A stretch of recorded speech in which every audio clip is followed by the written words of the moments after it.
Përshëndetje të dashur miq dhe mirë se keni ardhur në You Can Cook It. Unë jam Elona. Sot do të përgatisim bashkë një supë me qofte, e cila jam e sigurt që shumë prej ju mund ta njohin dhe si pasha qofte.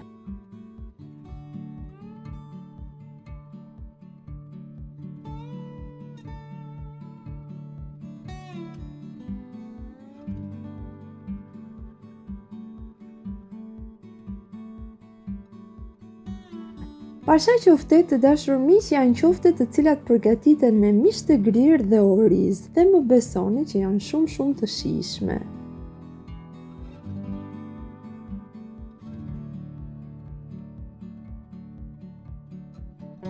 Le të fillojmë nga puna. Si fillim, për 300 gram mish të grirë do të përgatisim një gotë me oriz. Orizin pasi e kemi larë dhe kulluar, do ta hedhim në një enë dhe do ta ziejmë gjysëm. Pra nuk do ta ziejmë si zakonisht për një gotë oriz, 2 gota ujë. Do ta ziejmë me më pak ujë që të bëhet gjysëm i gatuar. Unë i kam shtuar një gotë e pak fare ujë. Ndërkohë që orizi zihen dhe gatuhet më njanë, ne do të përgatisim asortimentet e tjera që do të na duhen.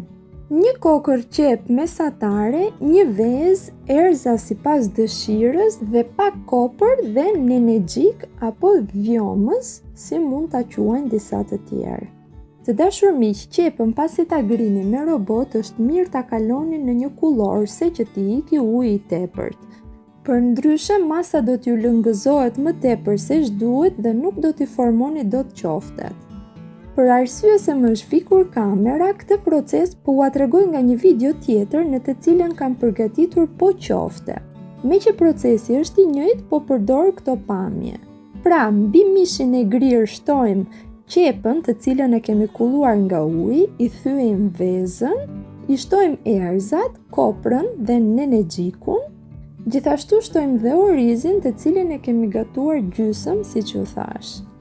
Në total të dashur miq, këtu kemi 4-5 lugë oriz. Mos harroni dhe kripën dhe masën e përziejmë mirë sikur përgatisim qoftet zakonisht. Një supë të ngjashme me këtë keni në kanal dhe një tjetër të dashur miq, në fund të videos do t'u ngjis dhe atë si video, mund t'i hidhni një sy dhe asaj. Dhe nuk është përgatitur me oriz, por është përgatitur me bullgur të imët. Mund t'i hidhni një sy dhe asaj. Bullguri nuk ka hiç nevojë që ta zjeni më përpara si orizin, bullgurin mund ta përdorni direkt për qofte. Në një enë në të cilën e kemi spërkatur me pak miell, do të vendosim topat e vegjël të qofteve.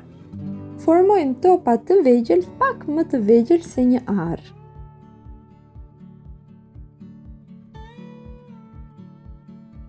I trazojmë në miell dhe mund të filloni t'i skuqni pjesë.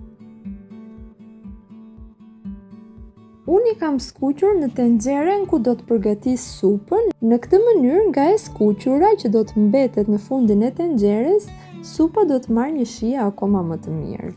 Pra, kur një pjesë e qofteve është duke u skuqur, ne do të rrumbullakosim të tjerat. Dhe kur ato që në tenxhere janë skuqur, do t'i heqim më njanë dhe do të vendosim qoftet e tjera.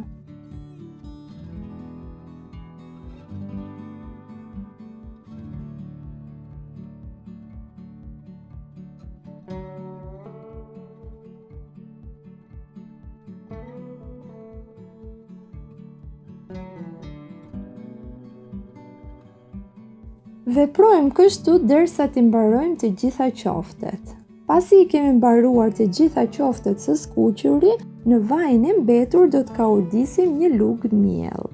Nuk do ta kaurdisim tepër, thjesht sa t'i dali era miellit.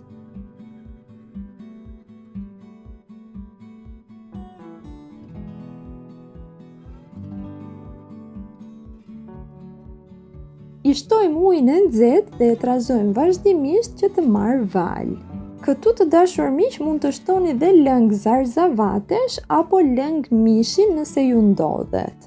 Nëse nuk keni, mund të përdorni thjesht edhe një bulion, por nëse nuk keni asnjë nga këto, prap nuk ka hiç problem sepse qoftet do të zihen një herë në lëng dhe do të lëshojnë aromën e tyre. Pasi lëngu merr val, do të shtojmë qoftet dhe do t'i ziejmë në lëng për një 20 minuta.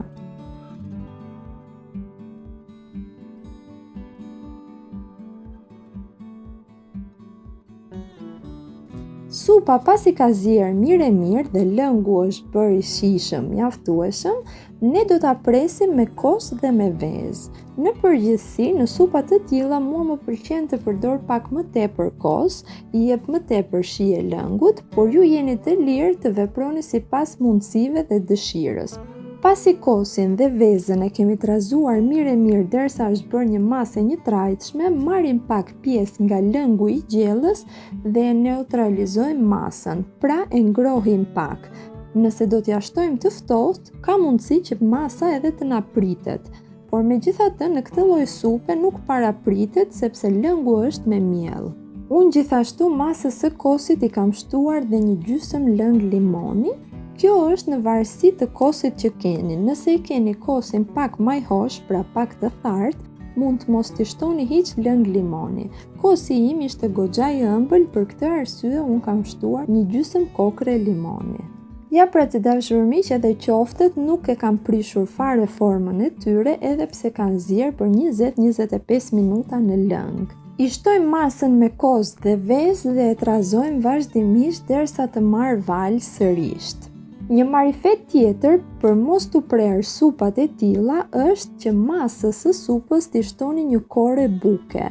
Dhe gjatë kohës që zien, nëse do të ziej me korën e bukës, supa nuk do t'ju pritet. Unë e kam vendosur për t'ua treguar ju, por në përgjithësi unë I rri supës në kokë duke e trazuar vazhdimisht derisa të marrë val. Nëse supën e trazoni vazhdimisht derisa fillon dhe valon, atëherë supa nuk ju pritet. Nëse ju I shtoni masën me kos dhe vezë dhe nuk e trazoni më derisa ajo të marrë val, atëherë rrezikon t'ju pritet. Nëse keni punë të tjera dhe nuk I rrini dot në kokë, që ta trazoni vazhdimisht derisa të marrë val, atëherë mund t'i vendosni një kore buke dhe ta lini të ziej vetë.